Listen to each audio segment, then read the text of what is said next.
Today's lab is not really a lab. What we're going to do is talk about basic experimental design and some basic statistics. Experiments allow you to compare multiple hypotheses to try to figure out which hypotheses are supported by the evidence and which ones are not. And the problem that you have is that there's always randomness associated with a real data set, and that randomness can kind of blur the difference, the blur together results from different treatments so that you can't really tell them apart. What statistics allows you to do is that it gives you a rational system to eliminate hypotheses that are not supported by the evidence. And the real problem that we have is that with that randomness kind of blurring the results of different treatments together, you have the opportunity to let your own bias decide which hypothesis is supported and which isn't, and that always leads to problems. You want your decisions to be based on the data, not based on your personal biases. So in the simplest experiment, you're basically comparing two groups, and so you've got two different treatment groups.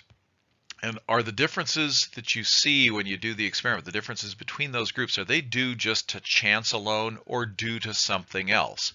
And if you've set up your experiment correctly, if the differences are due to something else, that something else is the treatment effect that you're looking for. So let's imagine we've got a simple experiment. You want to see if when you flip a penny, if the number of times it comes up heads is different than what happens if you flip a dime. So you've got your two treatment groups. You've got your penny flipping group and your dime flipping group. So let's say that you flip the penny 10 times and it comes up heads 7 out of 10 times, and you flip the dime 10 times and it comes up heads 5 out of 10 times.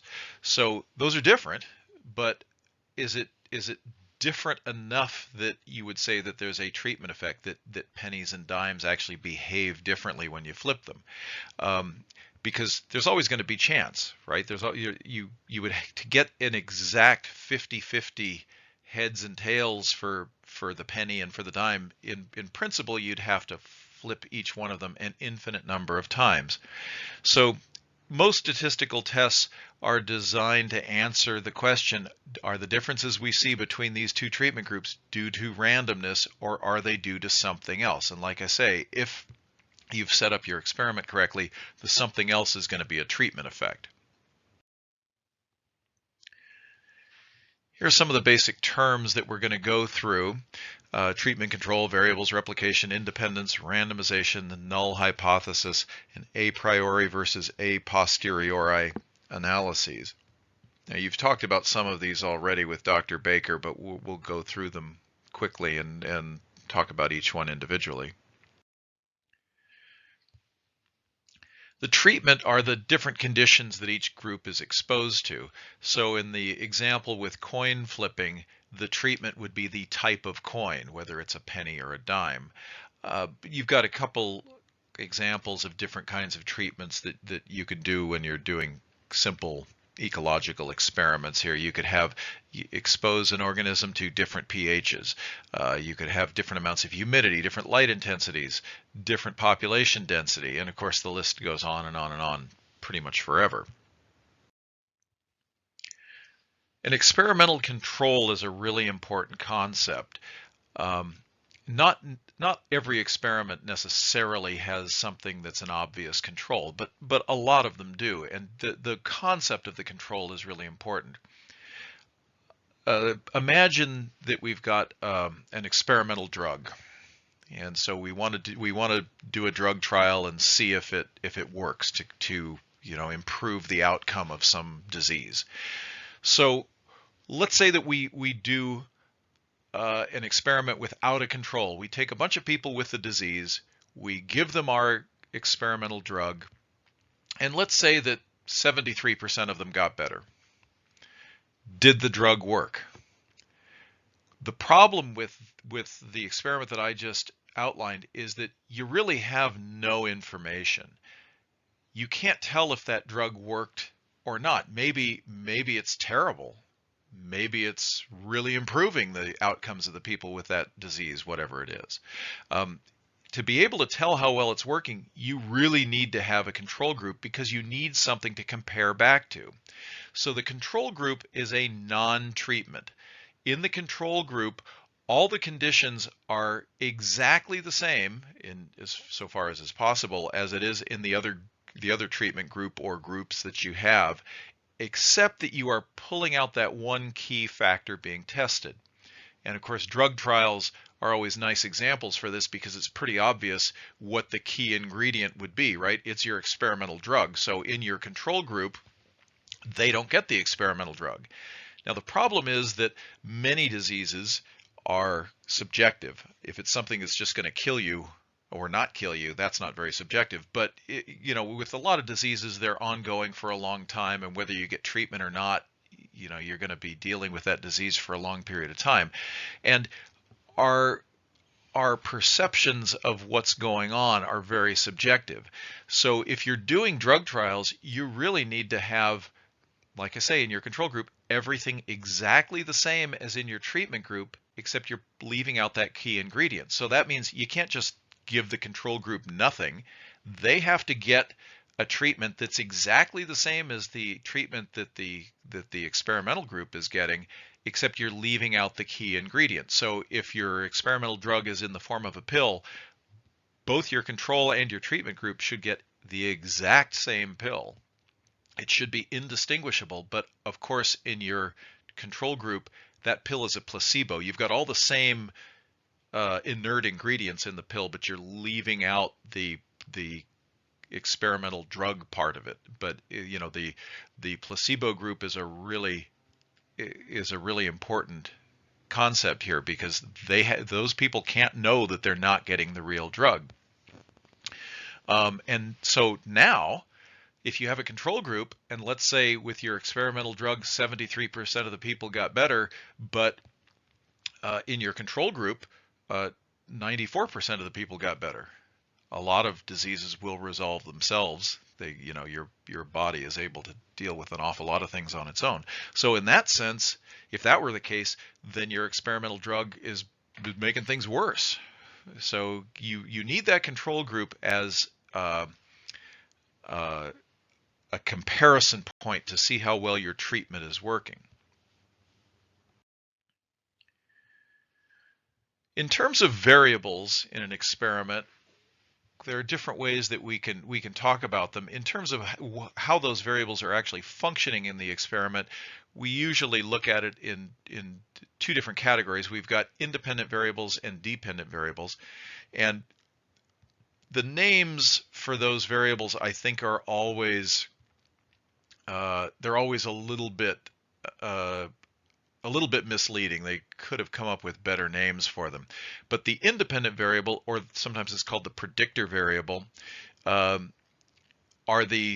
the variable that is controlled by the investigator. So if you were growing plants in different soil pHs, the soil pH is something you as the experimenter are manipulating. So that's the independent variable.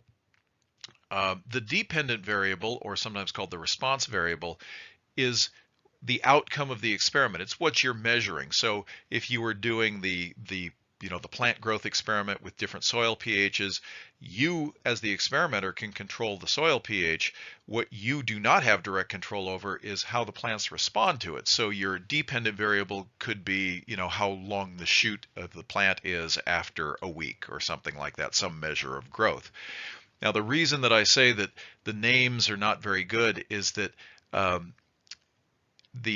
independent variable is okay because, again, that variable is independent of the experiment. You are setting it up independently.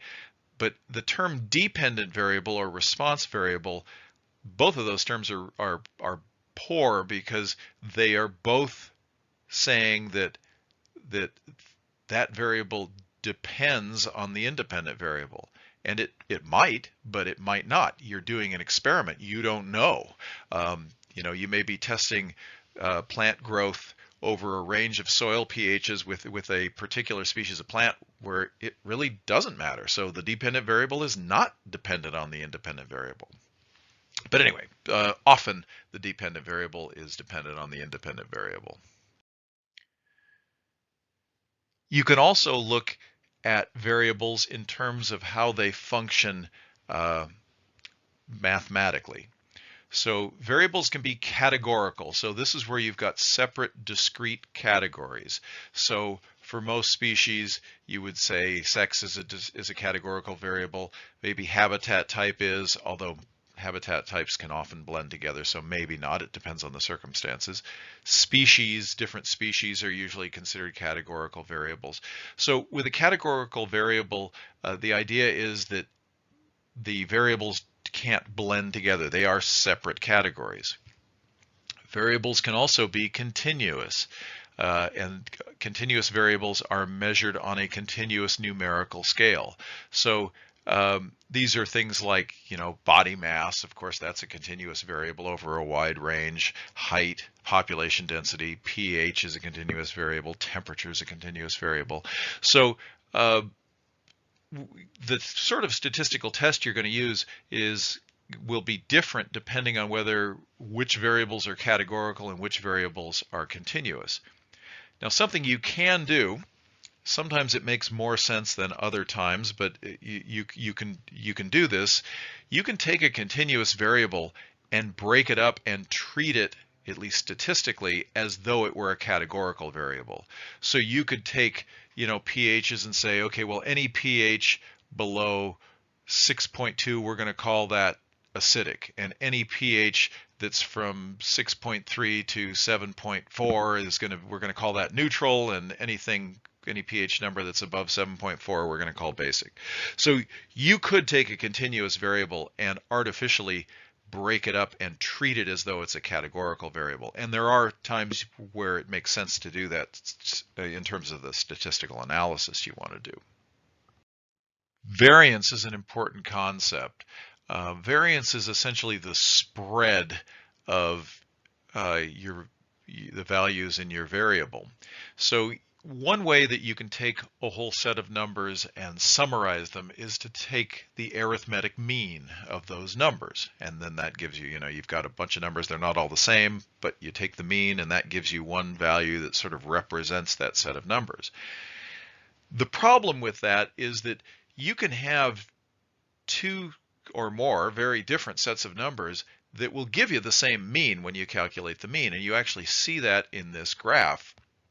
So these are artificial sets that were artificially generated. So you notice that the mean for both of these is at 0. So we've got a low variance set of numbers. So these numbers, they vary. They're not all right at the mean, but they don't vary a huge amount. They just vary within this range here.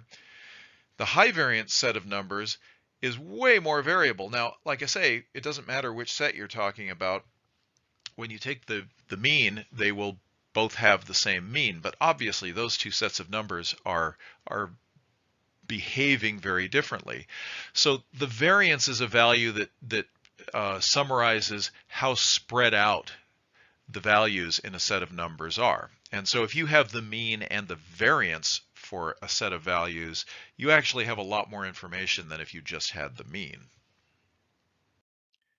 Replication is an important way of dealing with random effects that you have whenever you collect experimental data.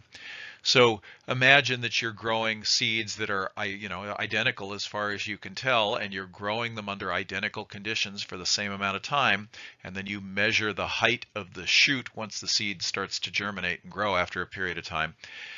You're going to find that even though they've all been grown under exactly the same conditions, at least as far as you can control it, they're not all exactly the same height. And that's because random effects come into play. So replication allows you to average out those random effects and deal with them that way. So, imagine, again, flipping a coin 10 times. Let's say I flip a coin 10 times and it comes up 5 heads and 5 tails. Now, that's what you would expect if the result of the coin toss is being determined purely by randomness, which it basically is, but that's what you would expect. But of course, if you flip a coin 10 times again, you're actually probably not going to get an exact 50-50 split. And you could flip a coin and get 10 tails in a row. There's a chance that that'll happen. So how can you be sure that that you're getting an accurate measure of how coins behave when you flip them? Well, you can flip them more. You can keep repeating it more and more. And the more you repeat it, the closer you're getting to the true behavior of a coin under those conditions. And of course, the real way to do it is to just flip the coin 10 times and flip it 10 times again and just keep doing that an infinite number of times. And that'll give you the exactly how that coin behaves. And of course, you can't do it an infinite number of times. So then the question becomes, how much replication do you need in your experiment? Now, if you know the amount of variance in the data that you're going to be collecting and how big the treatment effect is that you're looking for, you can, well, basically run the statistical test backwards and figure out, okay, if there's this much difference and I've got this much variance, I'm going to have to replicate, this many times to be able to pick that up with my statistical test. What I just described is called a power analysis, and it's done. The problem is that for a power analysis to work, you have to already know an awful lot about the outcome of this experiment. And in fact, you kind of have to know so much that you could question why you're even doing the experiment, because you already know essentially how it's going to come out. So in practice, it's very hard to do a power analysis without actually doing the experiment. There's another way that you can determine how much replication. It's just called the rule of 10, because you have 10 fingers, so you replicate each treatment 10 times. You do it 10 times, and we call that good. This actually seems to work fairly well. I mean, it's probably just because you're replicating at least a moderate number of times, but this is not based on any kind of statistical theory. Independence is another really important concept when you're setting up an experiment. The way independence works is that the result from one replicate or one treatment cannot influence other replicates or other treatments. They have to behave independently of each other. And you don't necessarily know how one treatment might affect another. So if you look at this this little drawing on the slide, it's probably not the best example, and it probably isn't that obvious what it is. It's supposed to be a hummingbird, and the hummingbird is visiting flowers, and you are counting how many times the hummingbird samples a flower before it gives up and moves on to another spot. And so we've got two treatment groups here. We've got our control plot where we've left the flowers alone. So in other words, those flowers still have some nectar in them. And we've got a nectar removal plot. And in that plot, we've gone in and artificially sucked the nectar out of those flowers. So when the hummingbird comes in, presumably, it's going to visit some of the empty flowers, and after it samples a few of them, it's going to start realizing this is not a good place for me to spend my time. Somebody's already been here and sucked all the nectar out of these flowers, and it'll move on. Or conversely, that if it starts sampling in the control plot, it's going to find a lot of nectar and think that this is a good place to spend some time feeding. The problem could come in if those two plots are very close together, because now imagine that the hummingbird comes in, samples a few empty flowers, and then it moves on. If the control plot is really close by, the hummingbird may just fly away because the control plot is so close, it's kind of lumping it together with your nectar removal plot. So that means that those two treatments are not independent of each other just because they're physically close together. And that's what they're trying to show you in the bottom part of the slide, right? You have the control plot and the nectar removal plot farther apart, and then you're more likely to have them behaving independently. And you can have some odd effects that wind up violating independence that you may not really be aware of. I mean, there is some work now, just in the last few decades, that show that trees communicate with one another. They send out chemical signals. And so if a tree is attacked by some sort of insect pest, it essentially alarm calls and it sends out a chemical signal to other trees in the area. And then those other trees, even though they're not being attacked by that insect pest, will start producing pest-resistant chemicals to basically ward off the attack that may be coming. So you can have things like that are violating independence that you don't realize. So it's important to think about ways that you can try to assure that these treatments are not affecting one another, and the same thing with the replicates, that they're not affecting one another in some unknown way. Randomization is a way of dealing with a lot of issues with an experiment, including those issues would be the issue of independence. So imagine that you are setting up an experiment in the lab room where you've got your 3 different soil pHs. We've got acidic, neutral, and basic, and you're going to grow the same kind of seeds in each of those different soil types. So let's say you set up all of the acidic soil reps on one table on the right hand side of the room, and the neutral soil reps on another table in the middle of the room, and the basic soil reps all on the far left-hand table in the room. You might think, well, that's fine. What's the difference? That's perfectly fine. Well, it may not be perfectly fine because you don't know that the conditions for those plants are going to be the same in different parts of the room. Maybe the way the airflow works, one end of the room is warmer than the other end of the room. Or maybe the way the sun comes in the window, it hits the one table more hours each day than another table. So when you get your results, because you put all of your treatments, or sorry, all of your reps within one treatment together in the same place, you might see a difference, but it might have nothing to do with the treatment. It might just have to do with the physical location. And so a way around a problem like that, because again, you don't necessarily know what the problem might be, but randomization, it doesn't eliminate the effects, but it spreads the effects out over all your treatments so that it's not biasing the experiment. So one way that you could do this would be to randomize each rep so that on each table you've got a mixture of all of your different treatments. And you could also have a schedule set up so that well, I'm imagining an experiment where we've got little flower pots, where each little flower pot is cycled maybe every day to another position. So every flower pot is actually going to spend an equal amount of time in every possible position, because you're going to keep cycling them through all the positions. And that way, if there is an effect of where the pot is in the room, you're going to make it so that that effect is hitting all of your reps and all of your treatments equally. Another way that you can mess things up is when you're setting up the experiment initially. So, again, imagine you have to set up all these flower pots. You've got to adjust the soil pH.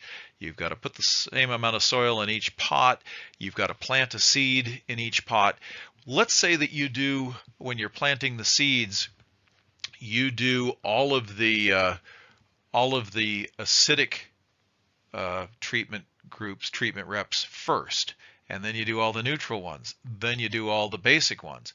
The problem with that is that you are not necessarily getting equivalent seeds each time, or equivalent organisms, because again, seeds, when they're being shaken around in a bag as it's being driven around and transported, they will tend to sort themselves out by size. And so if you're setting up all of one treatment first, then all of the next treatment, then all of another treatment, you're getting deeper into the bag, and you may not be using equivalent organisms in each treatment. So again, the way around that problem, because it may be a problem, it may not be, but the way around it in either case is to set up your treatments in a random order. That means you're going to You're going to randomize whether, which one you're setting up at any given moment.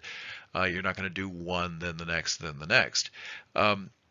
Also, at the other end of the experiment, not when you're setting it up, but when you're actually collecting the data, you can also introduce a bias accidentally if, again, you start collecting all the data from one treatment, then all the data from the next treatment, then all the data from the last treatment, and by the time you get to that last treatment, you've been doing this all day and you're tired and you're making more mistakes. And so again, it can increase the variance in those numbers for that last treatment, or you can even bias them one way or another.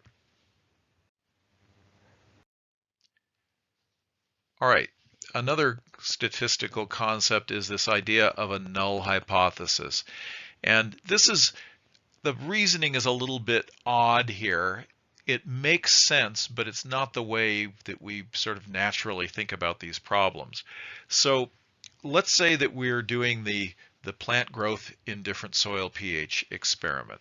So we probably have a hypothesis that says, this species of plants is going to do the best in, maybe one of these soil pHs, and it'll do worse in another. Maybe if it's a plant that's adapted to an area that tends to have acidic soils, then our hypothesis is going to be that it's going to do better in acidic soils than it will in neutral and basic soils. And so you might think, well, I'm going to test and see if that's the case. That's actually a bit of a problem logically. What you're actually testing for when you do a statistical analysis is that you're testing the null hypothesis, and the null hypothesis is the hypothesis, I should say, that says that all the differences you're seeing among your treatment groups are accounted for in the simplest way. That means they're just due to chance alone. It's just because, if I grow 50 little seedlings in acidic soil and 50 seedlings in basic soil, even though there is no effect of that soil pH, they're not going to be exactly the same height after a week or whatever. So the null hypothesis accounts for those differences just using randomness. And most statistical tests are actually giving you the probability that the null hypothesis is correct.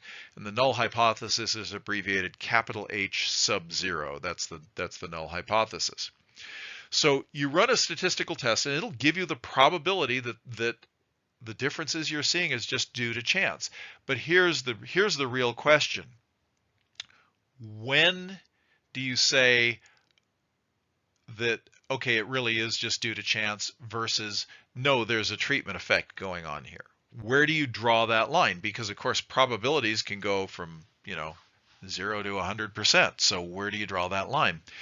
Well, one of the early statisticians in the early part of the 20th century, R.A. Fisher, came up with this idea of doing these statistical tests, and he came up with the idea that you would reject the null hypothesis if that p-value, that probability that randomness is causing it, is less than 5%, which is a p of 0.05 or less.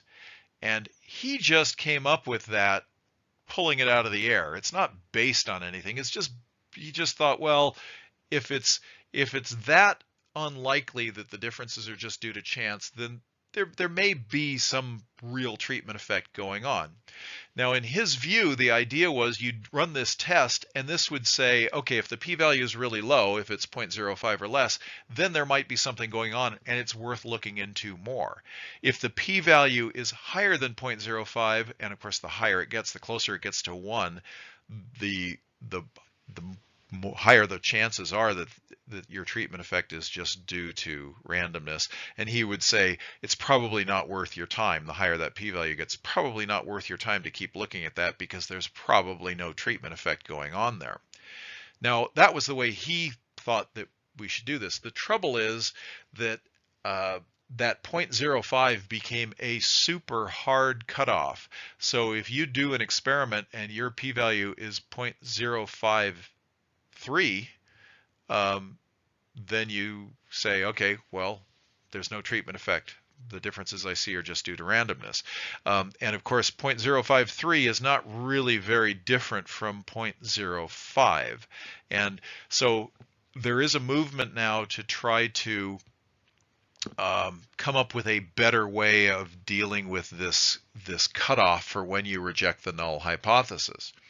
Now, another way to look at this, well, there are actually a lot of problems with this, but one of the problems is that, let's say you run your experiment and you get a high p-value, one that would be, you'd be pretty confident in saying, okay, there isn't any treatment effect. What I'm seeing is just due to chance. Journals don't want to publish data like that. And so when there is no treatment effect, those papers usually don't get published. And so there's a bias in what's actually in the scientific literature. Studies that have found a statistically significant treatment effect tend to get published a lot more easily than studies that don't find that. And so one of the ways that problem is being dealt with now is that there are some journals that are saying, okay, we will accept a proposal for an experiment. So somebody writes up basically the introduction to their scientific paper. This is the background. This is why we think this problem is important. They write up the materials and methods that says this is how we're going to test it, and here is the p-value that we're going to accept as our cutoff for whether the results are statistically significant or just due to chance. And you submit that to the journal before you have ever done the experiment, and the journal looks at it and they say, yeah, this is an interesting question, and we need to know if there is this treatment effect, if it really exists or not.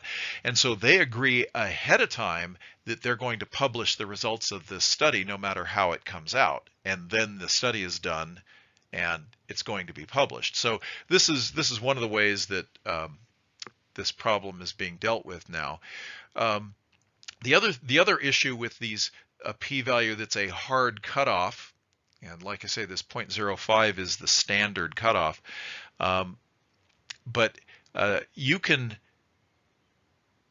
as the experimenter can do things that manipulate how that p-value is going to come out. You can do things that's going to make it more likely for you to have a statistically significant result.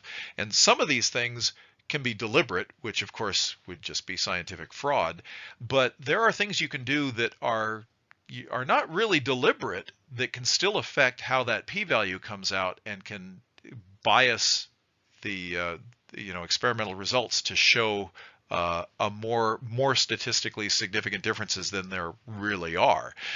So one example would be, let's say that you're doing an experiment, some big ecological experiment where you have to go out in the field. It's really difficult and expensive to collect data.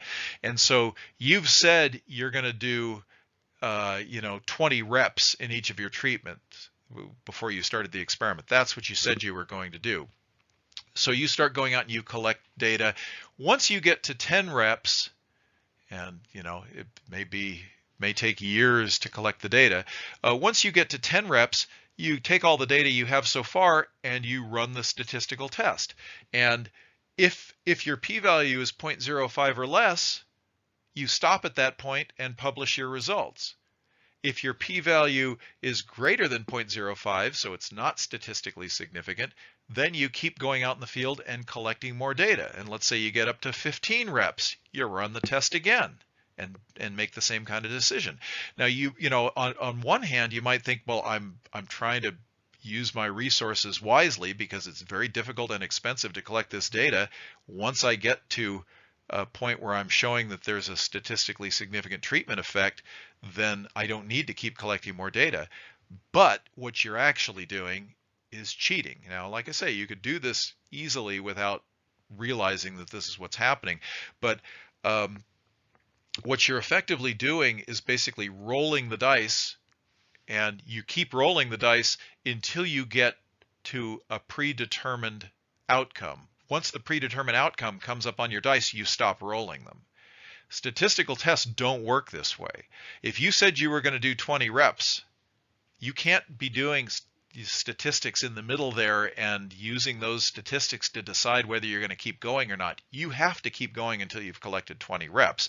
Otherwise, the results of these tests are not valid. They're not statistically valid. And that brings us to another issue. What sort of statistical test are you going to use? There are two, well, at the most basic level, there are two big categories of statistical tests that are out there. A priori or a posteriori tests. Now, a priori tests are basically what we normally use. Now, a priori means without prior experience. So what you have to do with an a priori test, and this is most statistical tests that are used, you have to decide before you have your data, before you've done any analysis, before you've seen the data, you have to decide what analysis you're going to use, and then stick with that. And if you do that, then the p-values that you get are going to be legitimate, and your conclusions will also be legitimate. What you can't do is collect some data and look at it and say, well, I wasn't really going to test this before, but it looks like there may be a difference in terms of, whether these animals are living on north-facing slopes or south-facing slopes. And so because you looked at the data and then you do the test, and the test may come out to show you that it's statistically significant, well, that doesn't mean anything because you weren't testing for that when you started. You had decided that after you looked at the data and saw that there was already a difference between those two conditions. So it is possible to do statistical tests after you've looked at the data. Those are what a posteriori tests are. That means with experience.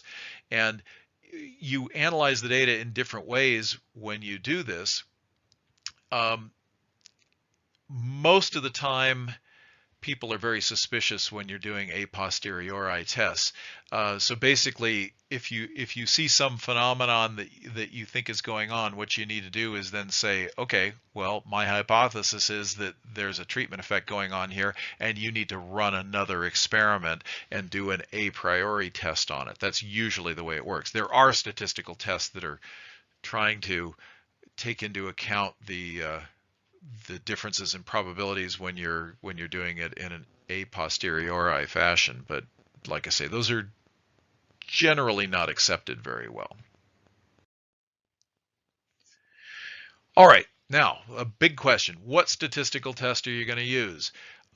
There must be thousands of different kinds of statistical tests out there. And it can be a real challenge to figure out which one to use, which one is legitimate. But we can look at it in a very simple way.